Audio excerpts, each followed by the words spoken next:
Guys, welcome to eGurukul. This is our part 4 on lecture series time and distance.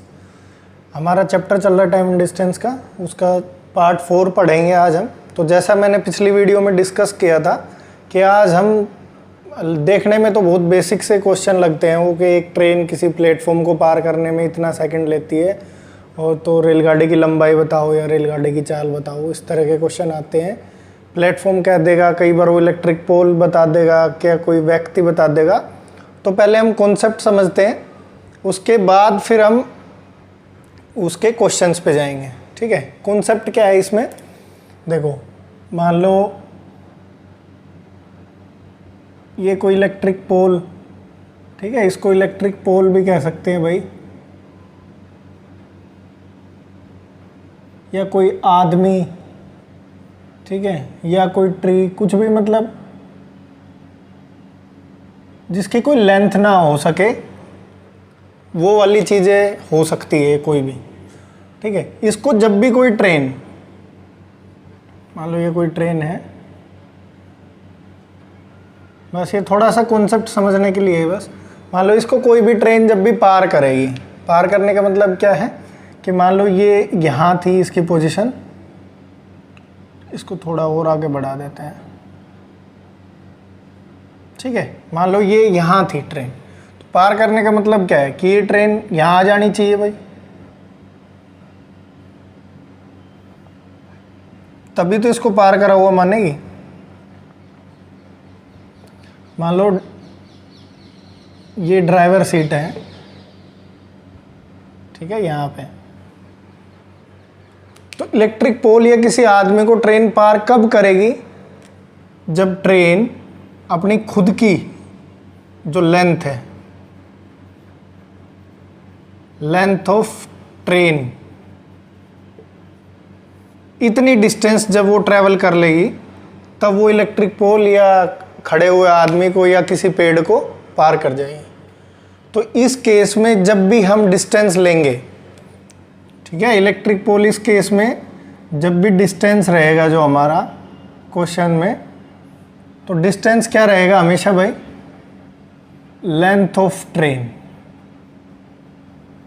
ठीक है, या तो वो दिया रहेगा क्वेश्चन में या हम उसको निकाल लेंगे, क्योंकि कोई भी, देखो तीन ही तो चीज़ें होती है इसमें. डिस्टेंस इज इक्वल टू क्या होता है, स्पीड इनटू टाइम. तो दो चीज़ें आपको दे रखी होंगी, तीसरी चीज़ आपको हमेशा निकालनी रहेगी. तो वही रहेगा इसमें, या तो ट्रेन की लंबाई दे देगा और कहेगा इतने सेकंड में पार कर जाती है, तो ट्रेन की स्पीड बताओ, या स्पीड दे रखी होगी कि ट्रेन की स्पीड इतने किलोमीटर प्रति घंटा है, इतने सेकंड में पार कर जाती है, तो ट्रेन की लंबाई बताओ. ठीक है, या वो दे देगा कि ट्रेन की लंबाई इतनी है, ट्रेन की स्पीड इतनी है कि एक इलेक्ट्रिक पोल या खड़े हुए आदमी को कितने सेकंड में पार कर दे. ये तीन ही क्वेश्चन बनते हैं, ये तीन ही रहेंगे. ये था हमारा फर्स्ट केस. सेकंड केस क्या रहेगा कि कोई प्लेटफॉर्म है, उसको पार करने में, प्लेटफॉर्म कहेगा या कोई ट्रेन है, ठीक है, उसके बाजू में चल रही है दूसरे ट्रैक पर, उसको पार करने में कितना टाइम लगाएगी, ये सेकंड रहेगा इसमें. तो इस केस में क्या रहेगा कि भाई मान लो ये कोई प्लेटफॉर्म है, ठीक है, मान लो इसकी कोई लेंथ है 200 मीटर, 300 मीटर, कुछ भी, ठीक है, ये कोई प्लेटफॉर्म है, ट्रेन है यहाँ, ये हमारी ट्रेन है,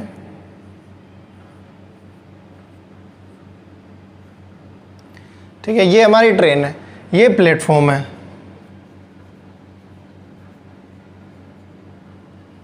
तो इसको कब का पार कर जाएगी ट्रेन, जब ट्रेन यहाँ आ जाएगी भाई, जो इसका टेल है ट्रेन का, वो प्लेटफॉर्म के हेड के पास आ जाएगा, मतलब उसको पार कर जाएगा, तब वो इसको पार करो. मान लो इस डायरेक्शन में ट्रैवल कर रही है, तो ये यहाँ थी पहले और अब ये यहाँ आ गई, तब वो पार कर गई. तो इस केस में जो लेंथ रहेगी, सॉरी जो डिस्टेंस रहेगी,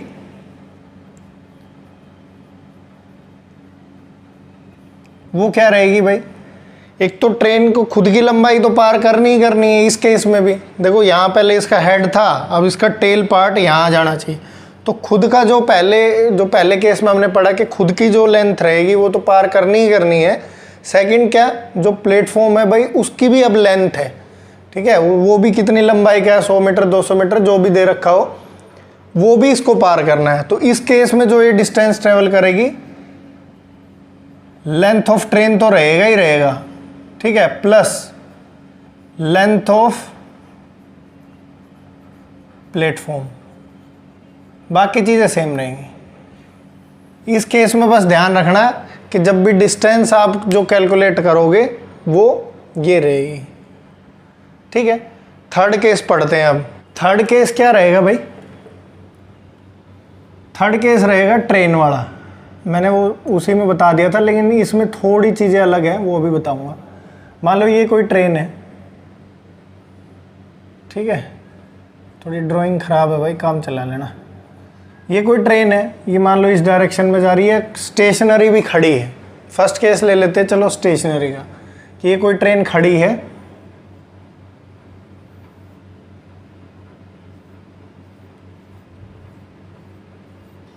और ये कोई ट्रेन है जो इस डायरेक्शन में मूव कर रही है, और इस ट्रेन को इसको पार करना है, ठीक है। ये स्टेशनरी है, ठीक है, खड़ी हुई ट्रेन है, ये मूविंग ट्रेन है। तो ये पार करने चाहेगी तो भाई ये कुछ ये पोजीशन रहेगी इसकी, तभी इसको पार करा हुआ मानेंगे हम, ठीक है। तो ये यहाँ आ जाएगी। इस कंडीशन में भी वही रहेगा कि जो डिस्टेंस हमारा रहेगा, इस केस में तो हम इसको क्या कर सकते हैं, एज ए प्लेटफॉर्म ही ट्रीट कर सकते हैं, क्योंकि ट्रेन खड़ी हुई है। ये स्टेशनरी वाला केस क्यों बता रहा हूँ मैं, देखो मूविंग में ना थोड़ी सी चीज़ें, अब तक हमने देखो सिर्फ डिस्टेंस वाले में चेंजेस देखे, दो जो हमने टाइप पढ़ी है, कि एक बार तो वो सिर्फ खुद की डिस्टेंस ट्रेवल कर रही थी पोल के केस में या किसी आदमी के केस में, लेकिन दूसरे केस में जब वो प्लेटफॉर्म को पार कर रही थी तो उस केस में उसने प्लेटफॉर्म की लेंथ भी ट्रैवल करी और खुद की लेंथ भी ट्रैवल करी। तो अभी जब ट्रेन खड़ी हुई है तब तक तो ये एज ए प्लेटफॉर्म ही ट्रीट होगा, लेकिन जब ये मूविंग कंडीशन में आ जाएगी उस केस में इसको पार करेंगे तब डिस्टेंस तो सेम ही रहेगा कि लेंथ ऑफ जो ट्रेन है वो और इटसेल्फ जो उसकी खुद की लेंथ है वो भी ट्रैवल करनी है, लेकिन जो चेंजेस आएंगे वो स्पीड में भी आएंगे, क्योंकि हमने रिलेटिव कॉन्सेप्ट पढ़ा था पहले, जो मैंने सबसे पहला पार्ट टाइम डिस्टेंस का कराया था उसी में आपको बता दिया था। इसमें वो थोड़ा रिपीट हो जाएगा और आपको पता भी चल जाएगा कि वो यूज़ कहाँ करते हैं हम, ठीक है। तो ये जब मूविंग का इसी में अभी आगे बताऊँगा तब आपको क्लियर हो जाएगा कि क्या बताना चाह रहा हूँ मैं। तो डिस्टेंस क्या रहेगी इस केस में भी, length of stationary train plus length of moving train, ये डिस्टेंस हो जाएगी। स्पीड तो जो इसकी है वही रहेगी और कितने सेकंड में पार करेगी वो। देखो ये वाले जो भी क्वेश्चन रहेंगे ना सारे के आंसर आपको सेकंड में मिलेंगे, ठीक है। तो मोस्टली हो सकता है कोई एक आध ज़्यादा ही स्लो स्पीड से चल रही हो तो मिनट लगा दे, नहीं तो आपको ज़्यादातर जितने भी मोस्टली आप देखो क्वेश्चन सब में आंसर आपको सेकंड्स में ही मिलेंगे।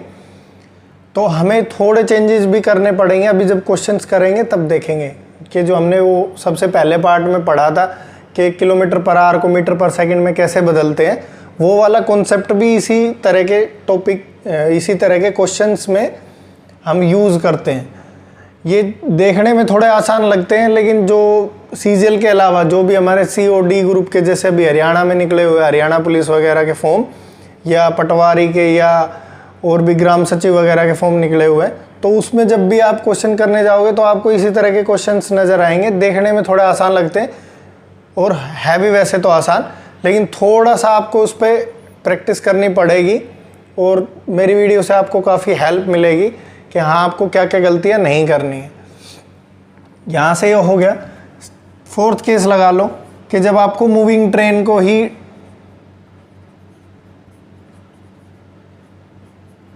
ही क्रॉस करना है, तो डिस्टेंस में तो कोई डिफरेंस नहीं आएगा, जो अभी इसी केस में हमने पढ़ा है कि ये मान लो इसी डायरेक्शन में ट्रैवल कर रही है और ये दूसरी ट्रेन है ये भी इसी डायरेक्शन में। तो मूविंग ट्रेन के भी दो क्वेश्चन बन जाएंगे, दो टाइप बन जाएगी, एक तो सेम डायरेक्शन में और एक अपोजिट डायरेक्शन में।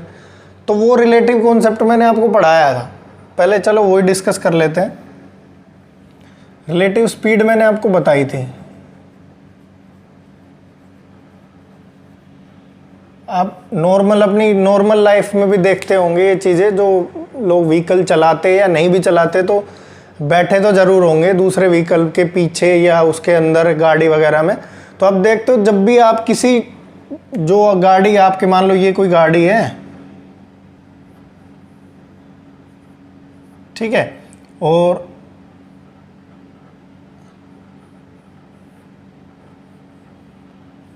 ये कोई दूसरी गाड़ी, दोनों सेम डायरेक्शन में ट्रैवल कर रही है, ठीक है, दोनों सेम ही डायरेक्शन में ट्रैवल कर रही है। तो इस गाड़ी को जब इस गाड़ी से ओवरटेक करना है तो जाहिर सी बात है इसकी स्पीड इससे क्या होनी थी, ज़्यादा। मान लो इसकी x थी और इसकी y किलोमीटर पर आवर है, तो y is always greater than क्या होगा, x, तभी ये इसको ओवरटेक कर पाएगी। तो रिलेटिव स्पीड क्या रहेगी, मान लो इसकी स्पीड में एग्जांपल के तौर मान लो इसकी 40 है और इसकी 50 है, तो जो 10 किलोमीटर इसकी ज़्यादा है ना, वही काम करेगी इसको ओवरटेक करने में, क्योंकि 40 तक तो अगर ये भी इसको भी 40 पर चलाऊं तो कभी ओवरटेक कर पाएगी नहीं। जो जितना भी डिस्टेंस इन दोनों के बीच में है उतना ही मेंटेन रहेगा। 50 मीटर है तो 50 मीटर, 1 मीटर है तो 1 ही मीटर रहेगा, चाहे कितने किलोमीटर ट्रैवल कर ले, क्योंकि सेम हम स्पीड से ट्रैवल कर रहे हैं। तो यहाँ रिलेटिव स्पीड जो आएगी वो क्या आती है भाई, ज़्यादा वाली में से कम वाली घटा देना, y माइनस एक्स, ये रहेगी। यानी अगर ये एग्जांपल जो मैंने अभी लिया था 50 माइनस 40 कर दूँ तो 10 किलोमीटर पर आवर जो ये स्पीड रहेगी ये काम करेगी इस केस में, जब भी सेम डायरेक्शन में ट्रैवल कर रहे हैं। देखा भी होगा आपने, जब आप किसी, आपकी डायरेक्शन में कोई गाड़ी जा रही है या बाइक जा रही है, उसको आप जब ओवरटेक करते हो तो थोड़ा सा ज़्यादा आपको टाइम लगता है, आपको स्पीड भी बढ़ानी पड़ती है एज़ कम्पेयर टू अगर आपसे अपोजिट डायरेक्शन में कोई गाड़ी आ रही है, भले ही स्लो आ रही है, लेकिन अगर आप उसको ओवरटेक करोगे तो आपको बहुत कम टाइम लगता है। आपको लगता है ना कि एकदम से पार कर गए, ठीक है। कई बार तो देख भी नहीं पाते, अगर आपकी स्पीड ज़्यादा हो तो साइड में आप देख भी नहीं पाते कि क्या निकल गया। तो उसके पीछे क्या कारण होता है, उस केस में क्या होता है भाई, कि जब भी आप अपोजिट डायरेक्शन में, मान लो इसी को मैं चेंज कर दूँ, इसकी स्पीड अब अगर ये हो जाए, इसकी डायरेक्शन सॉरी, तो रिलेटिव स्पीड क्या हो जाएगी भाई, इस केस में ग्रेटर देन होना ज़रूरी नहीं है। दोनों एक दूसरे का अपोजिट में आ रही है तो दोनों ऐड हो जाती है भाई, ठीक है। दोनों अपोजिट डायरेक्शन में जब भी ट्रैवल करें तो दोनों स्पीड ऐड हो जाती है, x प्लस वाई हो जाएगा या y प्लस एक्स, कुछ भी लिख लो, उससे कोई फ़र्क नहीं पड़ता। तो देखो जहाँ 10 किलोमीटर पर आवर की स्पीड हो रही थी वहाँ क्या हो जाएगी 90। तो खुद ही देख रहे हो 9 गुना तेज़ी से आप उसको क्रॉस कर पाओगे, तो 9 गुना तो बहुत ज़्यादा हो जाता है, इसलिए आप कई बार उसको देख भी नहीं पाते। अगर स्पीड और बढ़ा दूँ, मान लो दोनों की स्पीड 100 हो तो ये 200 किलोमीटर पर आवर की स्पीड से आप ट्रैवल कर रहे हो, दोनों ऐड हो जाएंगी ना। तो ये रिलेटिव स्पीड का कॉन्सेप्ट है भाई, जब भी सेम डायरेक्शन में जा रहे हो तो ज़्यादा वाली में से कम को घटा देना, और जब भी अपोजिट डायरेक्शन में हो तो दोनों को ऐड कर देना। वो कॉन्सेप्ट यहाँ लगेगा। यहाँ डिस्टेंस तो क्या रहेगा, डिस्टेंस तो हमने अभी पढ़ा है, वही रहेगा। दोनों जो ट्रेन है, मान लो इसको T1 बोल दूँ, ट्रेन 1, इसको ट्रेन 2 बोल दूँ, तो डिस्टेंस क्या रहेगा T1 प्लस T2, ठीक है। दोनों का जो लेंथ होगी वो उतना डिस्टेंस इस वाली ट्रेन को ट्रैवल करना है इसको क्रॉस करने के लिए। लेकिन यहाँ पे स्पीड क्या हो जाएगी, यहाँ पे हमें स्पीड को भी देखना है, क्योंकि दोनों ही मूविंग ट्रेन है तो हमेशा रिलेटिव स्पीड लगेगी। तो जाहिर सी बात है इस ट्रेन को इससे ओवरटेक करना है, तो स्पीड क्या हो जाएगी T2 माइनस T1, या इसको लिख लो speed of train 2 S2 minus S1। ये यहाँ पे रिलेटिव स्पीड हो जाएगी। अब इस तरह के सवाल हो जाएंगे, कोई दिक्कत नहीं। इसी का अगला पार्ट देखें, अपोजिट का, जो हमने अभी पढ़ा है कि अपोजिट डायरेक्शन में मान लो ये वाली ट्रेन इस डायरेक्शन में ट्रैवल कर रही हो तो डिस्टेंस पे तो कोई फ़र्क नहीं पड़ेगा। अब भी ट्रेन को क्या कितना डिस्टेंस ट्रैवल करना है, उतना ही कि इसकी लेंथ प्लस इसकी लेंथ दोनों ही सेम ही रहेगा इसमें भी।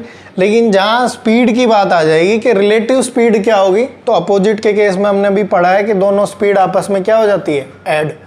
तो यहाँ पे जो स्पीड रहेगी वो ऐड हो जाएगी दोनों की। तो यहाँ पे रिलेटिव स्पीड हो जाएगी s2 प्लस s1 या s1 प्लस s2, कुछ भी कह लो आप। तो ये जो बेसिक कॉन्सेप्ट था ये क्लियर करना ज़रूरी था। अब हम इस पे सारे क्वेश्चंस करेंगे और आप देखोगे कि हाँ इजीली आपके क्वेश्चंस हो जा रहे हैं। ठीक है, अभी पहला क्वेश्चन लेंगे। इसी क्वेश्चन क्या है भाई हमारा, सिंपल सा क्वेश्चन है कि एक 75 मीटर लॉन्ग ट्रेन है, 20 किलोमीटर पर आवर की स्पीड से ट्रैवल कर रही है और प्लेटफॉर्म पे कोई आदमी खड़ा है, उसको पार करने में कितना टाइम लगेगा। देखिए इसकी उस पर मत चले जाना, कुछ लोग ज़्यादा सोच जाते हैं कि प्लेटफॉर्म की लंबाई निकालने लग जाओगे। यहाँ उसने सिंपल कहा है कि प्लेटफॉर्म पे आदमी खड़ा है, उसको पार करने में। ठीक है, कभी प्लेटफॉर्म की लंबाई सोचो कि प्लेटफॉर्म लंबाई तो दी नहीं, कैसे निकालेंगे अब। तो देखो सिंपल है, कुछ नहीं है। डिस्टेंस क्या रहेगी इस केस में, मैंने बताया था जब भी कोई ट्रेन किसी आदमी को या किसी पोल को या किसी पेड़ को पार करती है, ठीक है, जिसकी कोई भी ऐसा आइटम जिसकी कोई लेंथ ना हो सके, मतलब जिसको हम नेग्लिजिबल लेके चलते हैं, वो उन चीज़ों को जब भी पार करेगी तो खुद की ही लंबाई को उसको ट्रैवल करना है। तो डिस्टेंस क्या है, 75 मीटर। ठीक है, स्पीड दे रखी है आपको कितना, 20 किलोमीटर पर आवर, और आपको टाइम निकालना है। किस में निकालना है, सेकंड्स में, ध्यान रखना। इसमें तो इसने दे दिया कि सेकंड्स में, नहीं तो ऑप्शन देख कर आपको पता चलेगा सेकंड में ही आपको आंसर निकालना। तो क्या है टाइम, क्या होता है भाई, टाइम को आप क्या लिखते हो, डिस्टेंस अपॉन स्पीड। डिस्टेंस आपको दे रखी है कितनी, 75 मीटर, स्पीड क्या है 20।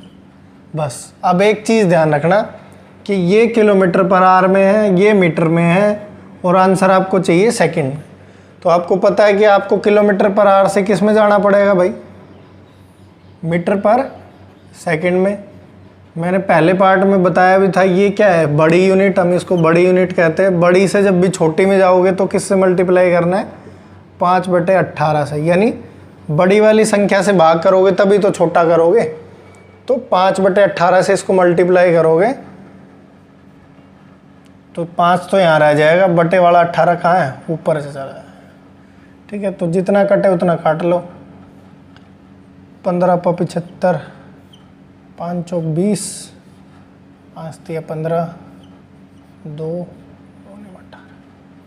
9 × 27/2 सेकेंड। ऑप्शन में दे रखा हो तो दे रखा है वैसे इसमें 13.5 सेकेंड, 13.5 सेकेंड, ये आंसर आया। तो सिंपल है, कुछ नहीं है, बस ध्यान रखना है आपको। इस सवाल में तो ज़रूरत नहीं पड़ी रिलेटिव स्पीड की, लेकिन रिलेटिव स्पीड की भी ज़रूरत पड़ जाएगी। मान लो इसी सवाल में मैं कहूँ कि वो आदमी ट्रेन वाली दिशा में, ट्रेन की दिशा में 2 kilometre, 3 kilometre, 4 kilometre per hour की स्पीड से ट्रैवल कर रहा है, तो वहाँ पर फिर स्पीड क्या हो जाएगी, फिर हमें रिलेटिव स्पीड को कैलकुलेट करना पड़ेगा। आगे ऐसा सवाल अभी हम करेंगे। पहला था सिंपल सा सवाल था, आपको डिस्टेंस दे रखी थी यानी ट्रेन की लंबाई 75 मीटर, स्पीड दे रखी थी, टाइम आपको सेकंड में निकालना था। तो हमने इसको बाद में मीटर पर सेकंड में चेंज करने के लिए 5/18 से मल्टीप्लाई करा। तो डिवाइड में जब भी 5/18 से मल्टीप्लाई कराओगे तो 18 आपका ऊपर चला जाएगा। जो लोग तैयारी कर रहे हैं उनको इतनी कैलकुलेशन आती होगी, जिन लोगों को नहीं आती उनके लिए मैंने सिंपली बता दिया है। ठीक है, ये आपका आंसर आ गया। चलिए अगले सवाल पर चलते हैं। क्वेश्चन नंबर सेकंड है हमारा। देखो जैसे हमने टाइप सेकंड ही पढ़ी थी, उसमें हम फिर उसकी लेंथ वाला जो प्लेटफॉर्म या ब्रिज एक ही बात है, वो पार करना है, उसकी कोई लेंथ दे रखी है, वो वाला सवाल है कि एक 270 मीटर लंबी ट्रेन है, वो 36 किलोमीटर पर आवर की स्पीड से ट्रैवल कर रही है, और एक ब्रिज है जिसकी लेंथ कितनी है 180 मीटर, उसको पार कर रही है, तो कितना टाइम लेगी। तो सिंपल है, कुछ नहीं कि डिस्टेंस क्या ट्रैवल करेगी भाई, तो लेंथ ऑफ ट्रेन ठीक, प्लस लेंथ ऑफ प्लेटफॉर्म या ब्रिज। इस केस में ब्रिज दे रखा है तो ब्रिज लिख दिया। ये डिस्टेंस होगी, तो डिस्टेंस 270 मीटर प्लस 180 मीटर कितना हो जाएगा, 0 8 7 15 450 मीटर। ये आ गई हमारे पास डिस्टेंस। स्पीड दे रखी है कितनी, 36 किलोमीटर पर आवर। और टाइम भाई इसमें भी सेकंड में निकालना है, टाइम निकालना है। तो डिस्टेंस अपॉन स्पीड हो जाएगी। डिस्टेंस कितनी है हमारी, 450 मीटर अपॉन स्पीड क्या है हमारी भाई, ठीक है। टाइम क्या होता है, डिस्टेंस अपॉन स्पीड। डिस्टेंस हमारी 450 मीटर आ गई थी अपॉन 36। फिर से वही कि हमें किलोमीटर पर आवर से कहाँ जाना है भाई, मीटर पर सेकंड में। तो कितने से मल्टीप्लाई करते हैं, 5/18 से। तो 5 मल्टीप्लाई में आ जाएगा 18, ऊपर चला जाएगा। तो 18 दूनी 36, ये आ गया 5 9 45 90, ये 45। तो कितना टाइम आ गया भाई, 45 सेकेंड्स। इतने सेकंड में वो 180 मीटर लंबे ब्रिज को पार कर जाएगी।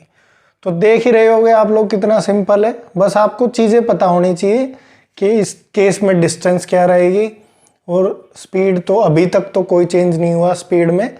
अब जो सवाल करेंगे उसमें हम स्पीड का भी, जो रिलेटिव स्पीड का हमने कॉन्सेप्ट पढ़ा है वो डिस्कस करेंगे और उसके साथ साथ उसका यूज़ भी करेंगे।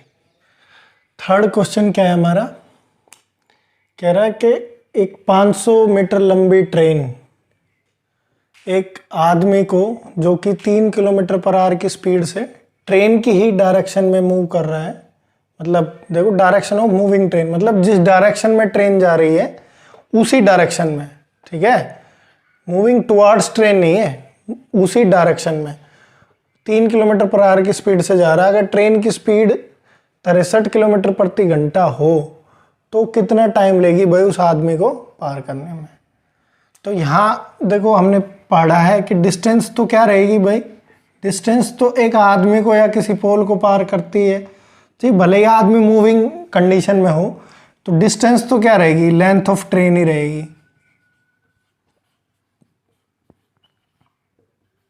ठीक है। इसमें कोई चेंज नहीं है, बस चेंज कहाँ है भाई, स्पीड में। इस बार क्या है, आदमी भाई स्टेशनरी कंडीशन में नहीं है, वो मूविंग कंडीशन में है। तो यहाँ रिलेटिव स्पीड वाला कॉन्सेप्ट लगेगा, जो मैंने अभी इसी वीडियो में थोड़ा पहले समझाया है और फर्स्ट वीडियो में भी आपको अच्छे से बताया था। यहाँ रिलेटिव स्पीड क्या होगी, देखो दोनों सेम ही डायरेक्शन में, आदमी भी इस डायरेक्शन में जा रहा है, ट्रेन भी इसी डायरेक्शन में जा रही है। तो रिलेटिव स्पीड हमेशा क्या रहती है, सेम केस में ज़्यादा वाली में से हम कम को घटा देते हैं, यहाँ रिलेटिव स्पीड आएगी। तो ज़्यादा किसकी है, ट्रेन की कितनी है 63 किलोमीटर पर आवर, आदमी की कितनी है 3 किलोमीटर पर आवर। तो यहाँ से स्पीड कितनी आ जाएगी भाई, 60 किलोमीटर पर आवर। फाइनल जो स्पीड आई वो ये निकल के आई हमारे पास। अब बस सीधा सा क्या है, अब हमें टाइम निकालना है। तो टाइम का हम अब तक कर ही रहे हैं कि टाइम क्या होता है भाई, डिस्टेंस अपॉन स्पीड। तो डिस्टेंस हमारे पास क्या है, ट्रेन की लंबाई कितना भाई, यहाँ 500 मीटर दे रखी है उसने, तो डिस्टेंस हमारे पास 500 है। स्पीड हमारे पास क्या है भाई, 60 किलोमीटर पर आवर। आंसर हमारा सेकंड में है तो हमें इसको मीटर पर सेकंड में ही चेंज करना पड़ेगा, नहीं तो इसके भी क्या बनाने पड़ते किलोमीटर, क्योंकि ये मीटर में दे रखी है ट्रेन की लंबाई। तो यहाँ 5/18 से मल्टीप्लाई करोगे, 18 हमारा ऊपर चला जाएगा, 1 0 से 1 0, 5 से यहाँ 10 आ गया, 6 3 18। तो कितनी सेकंड में पार कर जाएगी भाई, 30 सेकंड में, ठीक है। यहाँ हमने रिलेटिव स्पीड का कॉन्सेप्ट भी देख लिया कि सवाल में कैसे लगाते हैं।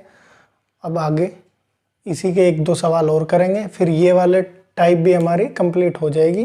ये पार्ट भी हम अपना यहीं इसी टाइप पे ख़त्म करेंगे, फिर नेक्स्ट पार्ट पे जाएंगे, उसमें कुछ और अलग पढ़ेंगे। ओके, नेक्स्ट क्वेश्चन हमारा इसमें क्या है भाई, दो ट्रेनें दे रखी है, एक 150 मीटर की लंबाई की और दूसरी 120 मीटर लंबाई की, और दोनों एक दूसरे के अपोजिट डायरेक्शन में ट्रैवल कर रही है। एक दूसरे को पार करने में कितना टाइम ले रही है भाई, 10 सेकेंड। एक ट्रेन की स्पीड दे रखी है और दूसरे की हमें निकालनी।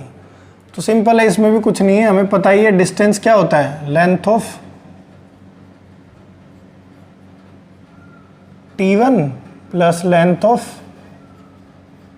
T2, यानी दोनों ट्रेनों की जो लंबाई होगी उसको ऐड कर दोगे तो वो डिस्टेंस आ जाएगी। तो कितनी हो जाएगी भाई, 150 प्लस 120, 270 मीटर हमारे पास उनकी लेंथ आ गई टोटल, यानी जो डिस्टेंस ट्रेवल करना है इतना करना है।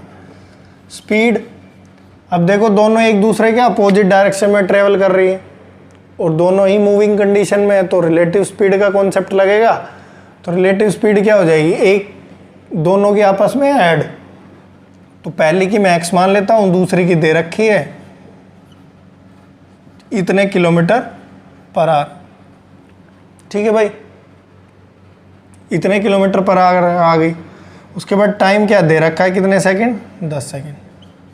कुछ नहीं करना, जो अब तक कर रहे थे सब कुछ वैसे ही करना है, बस जो वैल्यू दे रखी है उसको वैसा ही रख देंगे, जो नहीं दे रखी है वो हमने मान ही ली। क्या करना है, टाइम क्या होता है भाई, distance upon speed. Time 10 second इस बार दे रखा है, कोई बात नहीं, जैसे अब तक कर रहे थे सेम वैसे ही करना है। 270 अपॉन क्या, स्पीड दे रखी है भाई x प्लस 43.2, ये किलोमीटर पर आवर में दे रखी है, इसके मीटर पर सेकंड बना लो। ठीक है, तो अब मान लो भूल जाओ ये टाइम दे रखा है हमारे पास, तो अब तक जो दे रखा है हमने सब कुछ सेम वैसे ही माना है। ये जो हमने x माना, ध्यान रखना है ये हमने किलोमीटर पर आवर में ही माना है। ठीक है, यहाँ पे बस इसको चेंज कर लिया क्योंकि हमें टाइम क्या चाहिए था, सेकंड में। मान लो हमें टाइम नहीं दे रखा होता तो ऐसे ही करते ना हम, तो वैसे ही करना है, सिंपल, कुछ नहीं, क्योंकि जो x की वैल्यू आ जाएगी वो सिंपल सीधा हमारे पास किलोमीटर पर आवर में आ जाएगी। तो बस क्योंकि ये हमें आंसर सेकंड में लाना था इसलिए 5/18 कर दिया, जो अब तक कर रहे थे। इस सब को सोल्व कर लो, आंसर आ जाएगा। 1 0 से 1 0 काट दी मैंने, x प्लस 43.2 इसको मैं उधर ले गया, बाकी सबको इधर रखा है। 27 इंटू 18 अपॉन 5, इनकी मल्टीप्लाई करके 5 से डिवाइड करेंगे, इनकी मल्टीप्लाई कितनी आएगी, 18 दूनी 36, 360 प्लस 18 7 126 अपॉन 5 यानी 486। ये भाई वैदिक मैथ से मल्टीप्लाई करा है, मैंने सिखाया भी हुआ है एक रीजनिंग की वीडियो में, देख लेना कैसे कर रहा हूँ। 486 अपॉन 5 ये आंसर है। इसको सोल्व कर लो, 45 3 36 5 7 35.2 इतनी आ गई स्पीड। ठीक है भाई, अब x को सोल्व कर लो, 97.2 में से 43.2 माइनस कर दो, आंसर आ जाएगा 54 किलोमीटर पर आवर। यह आंसर। ठीक है, कुछ नहीं है इसमें, सिंपल है, बस रिलेटिव स्पीड का ध्यान रखना और डिस्टेंस का ध्यान रखना कैसे निकालनी है, आंसर आ जाएगा, और कुछ नहीं है इसमें। चलिए अगले सवाल पर चलते हैं। नेक्स्ट क्वेश्चन है हमारा ये कि एक ट्रेन है भाई जो किसी डायरेक्शन में ट्रेवल कर रही है, उसी डायरेक्शन में एक कोई आदमी है जो 3 किलोमीटर पर आवर की स्पीड से ट्रैवल कर रहा है, दूसरा कोई आदमी उसी डायरेक्शन में 5 किलोमीटर पर आवर की स्पीड से ट्रैवल कर रहा है। तो ट्रेन पहले व्यक्ति को पार करने में 10 सेकंड का समय लगाती है, दूसरे को 11 सेकंड में। तो ट्रेन की स्पीड क्या होगी, ये सवाल है। तो देखो इस तरीके के सवाल जब भी हम करेंगे तो सवाल को पढ़ते ही आपको समझ में आ जाना चाहिए कि सवाल में वो एक कोई ना कोई कॉमन टर्म का ज़रूर यूज़ करेगा, वो हमें पहचाननी है, वो पहचान गए तो सवाल हो जाएगा। जैसे इस सवाल को अगर ढंग से पढ़ोगे तो आपको पता चल जाएगा कि ट्रेन की स्पीड तो है ही है, साथ में जब हमने पढ़ा था तो एक चीज़ पढ़ी थी कि जब भी एक कोई व्यक्ति को पार कर रही है ट्रेन को कितना डिस्टेंस ट्रैवल करना है। तो यहाँ पे डिस्टेंस क्या है, length of train.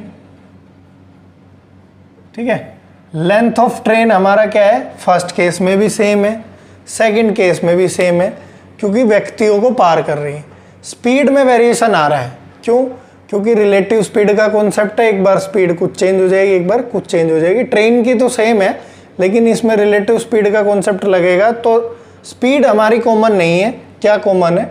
Length of train यानी डिस्टेंस कॉमन है। तो बस इसी पे सवाल हमारा निकल जाएगा। फर्स्ट केस में देखते हैं हम रिलेटिव स्पीड क्या आएगी। फर्स्ट केस में क्योंकि सेम ही डायरेक्शन में दोनों चीज़ें ट्रेवल कर रही है, तो अगर मैं ट्रेन की स्पीड x मान लूँ तो रिलेटिव स्पीड क्या आ जाएगी फर्स्ट केस में? x minus 3 kilometre per hour. ये आ गई मेरी फर्स्ट केस में। तो फर्स्ट केस में ही अगर मैं यहाँ से डिस्टेंस निकालना चाहूँ, क्योंकि टाइम दे रखा है मेरे पास, टाइम कितना दे रखा है? 10 सेकेंड, 10 ही दे रखा है ना, 10 सेकेंड। तो डिस्टेंस मेरा क्या आ जाएगा यहाँ से? डिस्टेंस मेरा होता है स्पीड इनटू टाइम। स्पीड क्या है मेरी?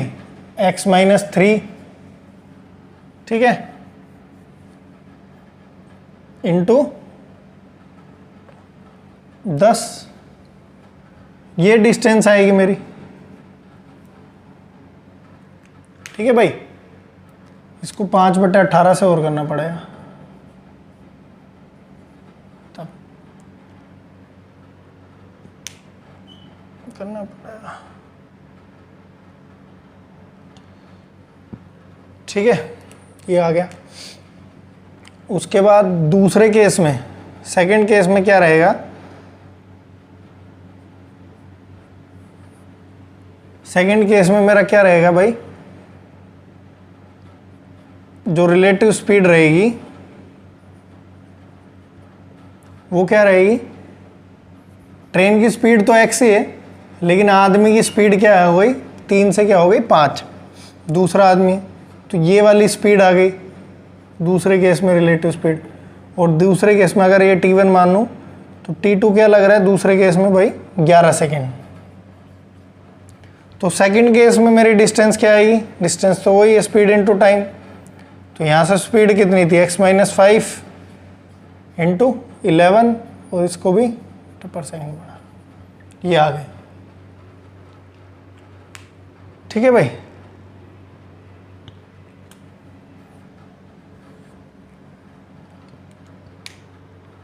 फर्स्ट और दोनों केस आ गए मेरे सामने। अब देखो यहाँ पे डिस्टेंस तो मेरी कॉमन है दोनों में, तो डिस्टेंस को अगर मैं बराबर रखूँ दोनों केस के तो मेरा सवाल इजीली हो जाएगा। फर्स्ट केस में मेरी डिस्टेंस क्या थी भाई? x माइनस 3 इंटू 10, ठीक है। 5/18 को ना भी लिखोगे तब भी हो जाएगा, कट ही जाएगा दोनों में।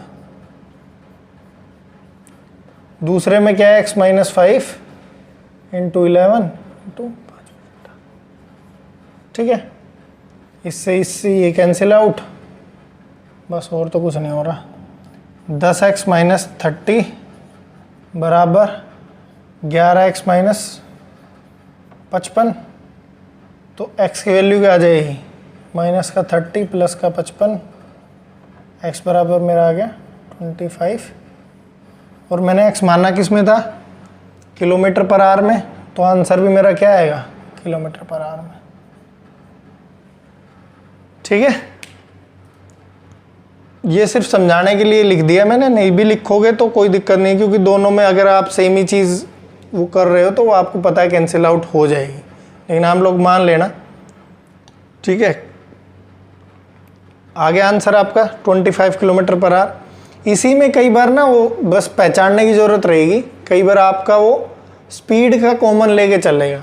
जैसे सवाल में दे देगा कि एक बार ट्रेन किसी व्यक्ति को पार कर रही है, इतने सेकंड लग रहे हैं, दूसरी बार वो किसी इतने मीटर लंबे प्लेटफॉर्म को या ब्रिज को पार कर रही है तब इतने सेकंड लग रहे हैं, तो ट्रेन की स्पीड क्या होगी, या ट्रेन की लेंथ भी कई बार पूछ लेगा वो आपसे, स्पीड दे के लेंथ पूछ लेगा। तो उस केस में क्या रहेगा भाई? उस केस में आपकी देखो लेंथ चेंज हो रही है, तो डिस्टेंस तो कॉमन नहीं रही उस केस में, क्योंकि एक बार तो सिर्फ वो अपनी लेंथ ट्रेवल कर रही है, दूसरी बार वो अपनी प्लस ब्रिज या प्लेटफॉर्म की लेंथ। लेकिन कॉमन क्या है उस केस में? स्पीड। तो आप स्पीड का कॉमन रख के सवाल को कर लेना, सवाल इजीली हो जाएगा। चलो इस पार्ट का लास्ट सवाल करते हैं। बढ़िया सा सवाल है। कह रहा है 2 ट्रेन है, एक की लंबाई 100 मीटर, दूसरे की 95 मीटर, एक दूसरे को पार करती है भाई 27 सेकंड में। कब? जब वो दोनों एक ही डायरेक्शन में ट्रेवल कर रही हो। दूसरे केस में क्या है, वो पार एक दूसरे को पास करती है जब 9 सेकंड में, जब वो एक दूसरे के अपोजिट डायरेक्शन में ट्रेवल कर रही होती है। तो दोनों ट्रेनों की स्पीड क्या होगी? थोड़ा सा बढ़िया सवाल है, सीजीएल लेवल का। चलो करते हैं। तो देखो फर्स्ट केस क्या है हमारा, जब वो एक ही डायरेक्शन में ट्रेवल कर रही होती है, तो दोनों ही केस में हमारी डिस्टेंस क्या रहेगी भाई? जो हमने पढ़ा था कि चाहे वो एक ही डायरेक्शन में ट्रेवल कर रही हो चाहे अपोजिट में, डिस्टेंस तो क्या रहेगी? जब भी 2 ट्रेनों की लंबाई दे दी या एक प्लेटफॉर्म एक ट्रेन की दे दी, तो डिस्टेंस तो वही रहेगा जो दोनों की लेंथ रहेगी। तो यहाँ पे डिस्टेंस क्या रहेगा? Length of train 1 plus length of train 2, यानी 100 प्लस 95 195 मीटर। ये तो इतना ही रहेगा दोनों ही केस में। चेंज कहाँ आएगा भाई? चेंज आएगा, मान लो एक पहली ट्रेन की स्पीड मान लूँ S1, ठीक है, और दूसरी की मान लूँ S2। ये S1 मान ली मैंने, ये S2 मान ली। तो यहाँ पे हमें क्या लगाना है? इसको यहाँ से हटाओ। एक की मान ली मैंने S2। तो फर्स्ट केस में जब वो सेम डायरेक्शन में जा रही तो रिलेटिव स्पीड क्या आएगी भाई? किसी की भी ज़्यादा मान लो। अगर S1 की ज़्यादा मान रहे हो, ठीक है, तो S1 माइनस S2, क्योंकि पहली पार कर रही है दूसरे में, ये मान लेते हैं। ठीक है, पहले केस में क्या है? रिलेटिव स्पीड, ये टाइम दे रखा है 27 सेकंड।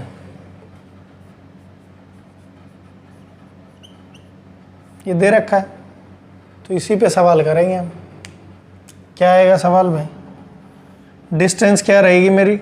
टाइम निकाल लो चाहिए तो। 27 इज इक्वल टू क्या रहेगा?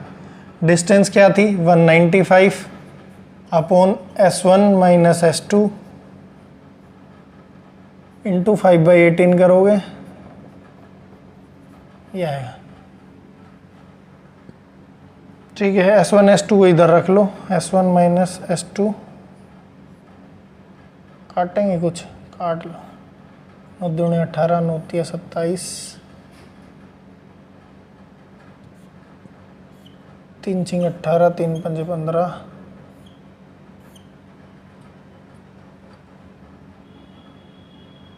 13 पंजे 65। S1 S2 क्या आ गया भाई? 13। फर्स्ट इक्वेशन है। S1 माइनस S2 क्या आ गया? 13। सेकेंड केस क्या है भाई?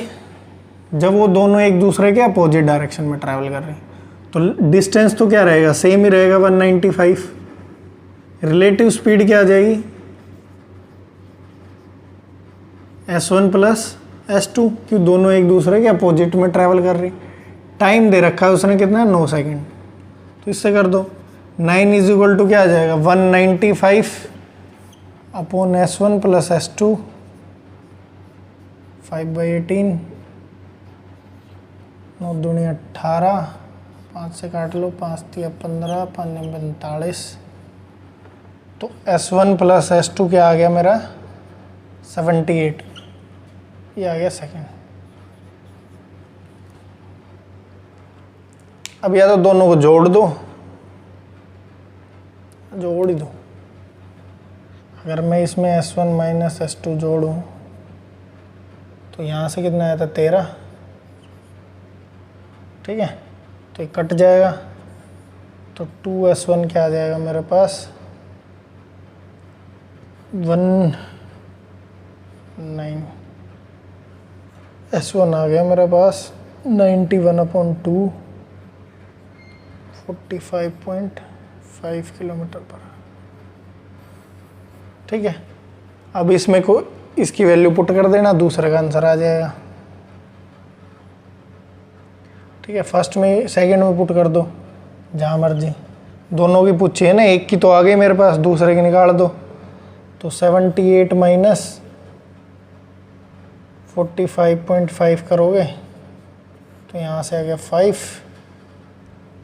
2, ठीक है, ये 3 आया। तो ये दूसरे की क्या आ गई 32.5। भाई थोड़ा सा कैलकुलेशन में मिस्टेक हो गई थी यहाँ, ये 13 और ये 2 छोड़ दिया हमने, क्या S1 माइनस S2 आएगा 26, ठीक है। इसको भी चेंज कर लेना थोड़ा सा, ये भी आएगा 26, ठीक है। तो ये इसको ऐड करोगे तो 91 नहीं, ये आएगा 8 6 14, 1 9 10, 104। यहाँ से कितना आ जाएगा 52, ठीक है। S1 वैल्यू आ जाएगी 52 और फिर इसमें से 52 माइनस कर देना। S1 प्लस S2 मेरे पास 78 दे रखा था, इसकी वैल्यू अगर पुट कर दूँ 52 तो आ जाएगा 26, ठीक है। तो ये आंसर आएगा। कॉन्सेप्ट वही है भाई, हमने कैलकुलेशन थोड़ी गलत कर दी थी, इसलिए ध्यान रखना कि चीज़ें वही हैं। ओके।